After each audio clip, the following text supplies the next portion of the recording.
Төрийн өмчөд нийтийн тээврийн компани жолооч кондукторууд цалингаа нэмэгдүүлэхийг шаардсан өчигдөр өглөөний 6 цагаас эхлэн ажил хаялт зарласан. 600 гаруй ажилтны 500 ажил хаялт зарлахыг дэмжин бусад автобусаа үйлчилгээнд гаргахгүй гэж тэмцснээс ажилтнуудын болон цагдаа нарын хооронд багагүй маргаан өмнө үүссэн.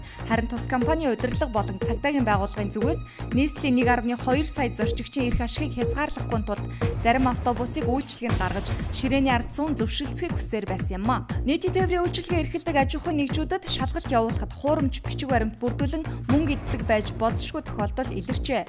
Тухайн автобус үйлчилгээнд гарахдаа бүртгүүлдэг байршил илрүүлж тоног төхөөрөмжийг нэг машинд олноор байршуулж үйлчилгээнд явж буй мэтэр хуурамч баримт бүрдүүлэн тухайн төхөөрөмжийг станцуудад бүртгүүлэх замаар улсад онцгой хэмжээний хохирол учруулсан байж болзошгүй байна.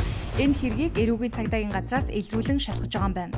Улсын хурлын дараа гардчилсан намын бүлгийн хуралдаанд өнгөрсөн 7 хоногийн амралтын өдөр хөшгөн хөндийн нисэх онгоцны буудалтай танилцсан талаар өчигдөр мэдээлэл хийсэн. Энэ үеэр олон улсын нисэх онгоцны буудлыг тойруулан казино, чөлөөт бүс байгуулах талаар бүлгийн гишүүд харилцан санал солилцож, Дубайгийн нисэх буудал дээр байрлах чөлөөт бүсийн загвараар Монгол улсад чөлөөт бүс хөгжүүлэх боломж байна гэж үзжээ. Аж үйлдвэрийн яамнаас жижиг дунд үйлдвэрлэл хөгжүүлэх чиглэлээр зээл авсан иргэд аж ахуйн нэгжүүдэд шалгалт хийсэн талаар өчигдөр мэдээлсэн.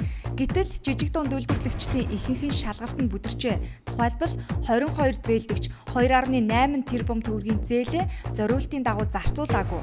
20 зээлдэгч 13.5 тэрбум төгрөгийг авсан ч үйл ажиллагаагаа явуулаагүй зогсоосон. 19 зээлдэгчтэй холбоо барих боломжгүй зэрэг дүгнэлт гарчээ.